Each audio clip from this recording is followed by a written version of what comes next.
Perbezaan antara anak yang autism dengan anak yang pseudo-autism. Anak yang autism ni usually berlaku disebabkan ada gangguan neurodevelopmental dekat otak anak tu semasa dia lelaki, dan benda ni adalah semula jadi. Maksudnya genetik lah, datang daripada parent dia. Bila berlakunya perubahan struktur dekat otak ni, so menyebabkan dia ada gangguan lah dekat dia punya social lah, dia punya percakapan lah, dia punya komunikasi lah, dan juga dia punya tingkah laku. Sebab tu korang akan nampak diorang ni akan susah nak buat eye contact, dia susah nak bergaul dengan orang lain, dia tak boleh nak tukar dia punya rutin tu, dia akan sentiasa nak ikut rutin dia sahaja. Dia juga susah nak memahami emosi orang lain. Selalunya dia takkan bertahan lama untuk minat kepada sesuatu perkara, dan benda tu akan sentiasa berubah-ubah, dan dia akan sering melakukan sesuatu perkara tu berulang kali, ataupun kita panggil dia sebagai fidgeting. Usually anak autism ni diperlukan diagnosis daripada doktor untuk menyatakan yang dia ni betul-betul mengidap autism. Kalau in term of rawatan pula, usually autism ni tak boleh nak dirawat, tetapi kita boleh control dia. Dan bagaimana kita control budak autism ni adalah dengan memberikan nutrien yang mencukupi untuk perkembangan otak dia. Kedua adalah hantar dia kepada terapi, sama ada speech delay therapy ke, ataupun occupational therapy ke, ataupun terapi yang berkaitan dengan pertuturan. Anak pseudo-autism ni pula adalah dia seakan-akan macam menghidap penyakit autism, tetapi dia ni bukan disebabkan genetik, tetapi disebabkan faktor luaran ataupun persekitaran, especially pendedahan terhadap gadget yang berlebihan. Selain itu, boleh juga disebabkan dia ada kurang rangsangan ataupun bersosial dengan orang sekeliling dia, especially kalau dia adalah anak yang tunggal ataupun mak bapak dia ni jenis yang busy. Mak bapak pun tak ada masa untuk berkomunikasi dengan anak dia.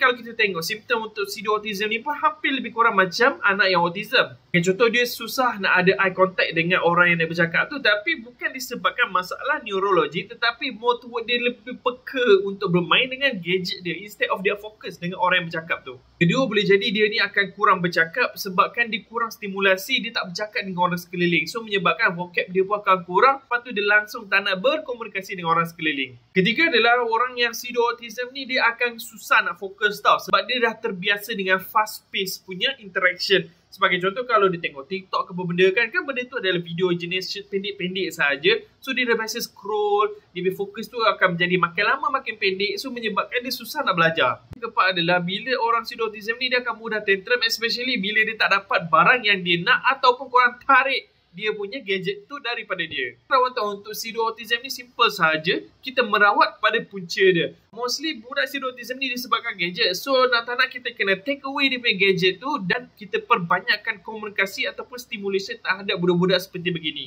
Kurangkan gadget, banyakkan berkomunikasi, banyakkan bermain, banyakkan bersosial dengan orang sekeliling. So secara simpelnya adalah autism ni adalah masalah neurological, satu jenis condition yang memerlukan terapi yang berpanjangan. Manakala pseudo-autism adalah disebabkan kekurangan rangsangan kepada budak-budak semasa diorang kecil, dan benda ni boleh diterbalikkan, boleh dirawat dengan pendekatan yang betul. Tak kisahlah diorang ni pseudo-autism ke ataupun autism, whenever kalau mak bapak dapat detect diorang ni semasa diorang kecil, cepat-cepat bawa diorang pergi jumpa doktor, dapatkan diagnosis yang sebenar, sama ada diorang adalah yang ni ataupun yang ni, supaya dapat buat intervensi secepat mungkin.